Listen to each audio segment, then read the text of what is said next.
4 ingredients வேணும். இருந்து mix பண்ணிட்டேன். Cake batter consistency வரும். ஒரு clean rated content. So I haven't watched a single video that explains how to make cold porcelain in Tamil.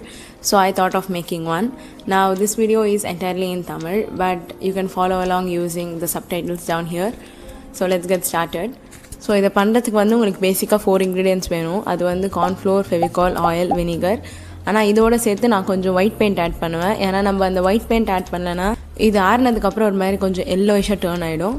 So add பண்ணிக்கிறது better. So டோட்டலாக 5. இந்த செய்யறதுக்கு உங்களுக்கு ஒரு கடாய் வேணும். நான்ஸ்டிக்காக இருந்துச்சுன்னா பெட்டர், ஏன்னா வந்து ஒட்டாமல் வரும். ஸோ என்கிட்ட இந்த நான்ஸ்டிக் கடாய் இருக்குது. இதில் மோஸ்ட்லி கோட்டிங்லாம் போயிட்டு இருந்தாலும் நான் கொஞ்சம் ஆயில் அப்ளை பண்ணி மிக்ஸ் பண்ணுறதுக்கு நான் ஃபர்ஸ்ட் வெட் இன்க்ரீடியன்ட்ஸ் ஆட் பண்ணுறேன்.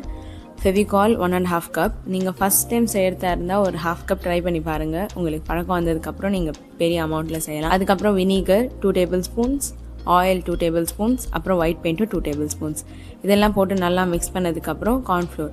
இப்போ நம்ம ஃபெவிகால்க்கும் கார்ன்ஃப்ளோருக்கும் ரேஷியோ வந்து 1:1. நீங்கள் ஃபெவிகால் எவ்வளோ எடுக்கிறீங்களோ கார்ன்ஃப்ளோர் கூட அதே அளவு தான். நான் 1.5 கப் ஃபெவிகால் ஆட் பண்ணதுனால இங்கே கார்ன்ஃப்ளோர் 1.5 கப் ஆட் பண்ணுறேன். இதை ஆட் பண்ணி நீங்கள் நல்லா மிக்ஸ் பண்ணிங்கன்னா ஒரு கேக் பேட்டர் கன்சிஸ்டன்சிக்கு வரும். அதாவது நீங்கள் இப்படி தூக்கி விட்டால் இந்த சர்க்கிள்ஸ் ஃபார்ம் ஆகிற மாதிரி. ஸோ இப்படி ஆனதுக்கப்புறம் நீங்கள் இதை ஸ்டவ்வில் வச்சு ஹீட் பண்ணிக்கலாம். இல்லை ஒரு வேளை மைக்ரோவேவில் பண்ணுறதா இருந்தால் இப்படி மிக்ஸ் பண்ணது எல்லாமே வந்து ஒரு மைக்ரோவேவ் சேஃப் பவுலில் மிக்ஸ் பண்ணிவிட்டு மைக்ரோவேவில் 60 செகண்ட் இன்டர்வெல்லில் 4 டைம்ஸ் வைக்கணும். இதை ஸ்டவ்வில் பண்ணும்போது நீங்கள் ஸ்லோ ஃப்ளேமில் வச்சுட்டு இதை பக்கத்தில் இருந்து மிக்ஸ் பண்ணினே இருங்க. ஒரு 2 மினிட்ஸில் இந்த மாதிரி லம்ப்ஸ் ஃபார்ம் ஆக ஸ்டார்ட். இப்படி நல்லா லம்பியாக இது மாறினதுக்கப்புறம் நீங்கள் இதை ஸ்டவ் ஆஃப் பண்ணிவிட்டு ஸ்டவ்லேருந்து எடுத்து இது கரெக்டாக இருக்கான்னு நீங்கள் டெஸ்ட் பண்ணணும்னு நினச்சிங்கன்னா உங்கள் ஃபிங்கர்ஸ் வச்சு டச் பண்ணிங்கன்னா கையில் நல்லா ஒட்டும். அதுவே உங்கள் பாம் மேலே போட்டிங்கன்னா அவ்வளோ ஒட்டாது. இதுவே நீங்கள் நான்ஸ்டிக் கடாய் யூஸ் பண்ணிங்கன்னா இது மோஸ்ட்லி ஒட்டாமல் நல்லா நீட்டாகவே வந்துடும். ஆனால் இதில் கோட்டிங் போனதுனால இது நல்லா ஒட்டிக்குது. இதை க்ளீன் பண்ணுறது கொஞ்சம் கஷ்டம், பட் ஐ டோன்ட் மைண்ட். இது கொஞ்சம் சூடாக இருக்கும் போதே உங்கள் கையில் ஆயில் அப்ளை பண்ணிவிட்டு கார்ன்ஃப்ளோர் டஸ்ட் பண்ணி இதை வந்து நீட் பண்ண ஆரம்பிச்சிடுங்க. கொஞ்சம் நேரம் நீங்கள் நீட் பண்ணினே இருந்தீங்கன்னா இது வந்து ஒரு க்ளே மாதிரி ஃபார்ம் ஆகும். அதுக்கப்புறம் நீங்கள் இப்படி இழுத்தா ஒரு டியர் ட்ராப் மாதிரி ஃபார்ம் ஆகும். அப்படி ஆச்சுன்னா உங்கள் க்ளே கரெக்டாக இருக்குன்னு அர்த்தம். இப்படி ஃபார்ம் ஆனதுக்கப்புறம் இது மேலே கொஞ்சம் ஆயில் அப்ளை பண்ணி ஒரு க்ளீங் ஃபில்ம் அப்படி இல்லைன்னா ஏதாவது ஒரு பிளாஸ்டிக் ரேப்பரில் ரேப் பண்ணி ஒரு ரேட்டட் கண்டெய்னரில் ஸ்டோர் பண்ணிக்கோங்க. அதே மாதிரி இந்த க்ளே செஞ்சு முடித்தோடனே நீங்கள் ஸ்கல்ப் பண்ண ஆரம்பிச்சிங்கன்னா நீங்கள் ஸ்கல்ப் பண்ணுறது அவ்வளோ டிஃபைன்டாக வராது. ஸோ நீங்கள் இந்த க்ளேவை அட்லீஸ்ட் 24 hours ஆகுது ரெஸ்ட் பண்ணணும்.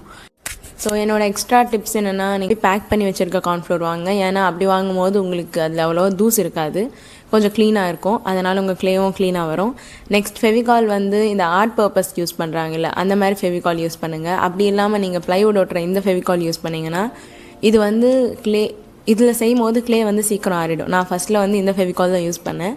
ஆனால் ப்ராப்ளம் என்னென்னா க்ளே சீக்கிரமாக ஆறிடும். அதனால் நீங்கள் ஏதாவது ஸ்கல்ப் பண்ணிட்டு கொஞ்சம் டைம் எடுத்திங்கன்னா அதுக்குள்ளே அது ஹார்ட் ஆகிடும். ஸோ அதனால் வந்து நீங்கள் ஆர்ட் பர்பஸ் ஃபெவிகால் யூஸ் பண்ணிங்கன்னா கொஞ்சம் ரொம்ப நேரம் தாங்கும். வாஷ் பண்ணுறதுக்கு கூட நீங்கள் கொஞ்சம் நேரம் ஆற விட்டிங்கன்னா அதுவே தானாக பீலாகி வந்துடும். பீலாகி வந்ததுக்கப்புறம் நீங்கள் இதை வாஷ் பண்ணிக்கலாம். நான் என்னென்ன மிஸ்டேக்ஸ் பண்ணேன்றது ஆல்ரெடி ஒரு வீடியோவை போட்டிருக்கேன். உங்களுக்கு ஒரு வேறு இன்ட்ரெஸ்ட் இருந்துச்சுன்னா you can check it out.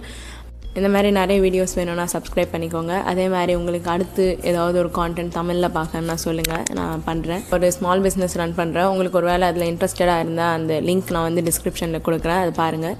Next அதே மாதிரி எனக்கு இன்னொரு யூடியூப் சேனலும் இருக்குது, இன்ஸ்டா பேஜஸும் இருக்குது. அது எல்லாத்தோட லிங்க்கும் உங்களுக்கு வந்து நான் டிஸ்கிரிப்ஷனில் தரேன். So bye. நான் க்ளே இப்படி தான் செய்வேன். இது வரைக்கும் எனக்கு அது ஃபெயில் ஆனதில்லை.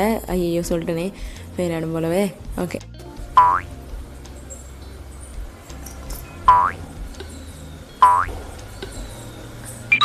இல்லை அவள் தாங்க முடிஞ்சிச்சு.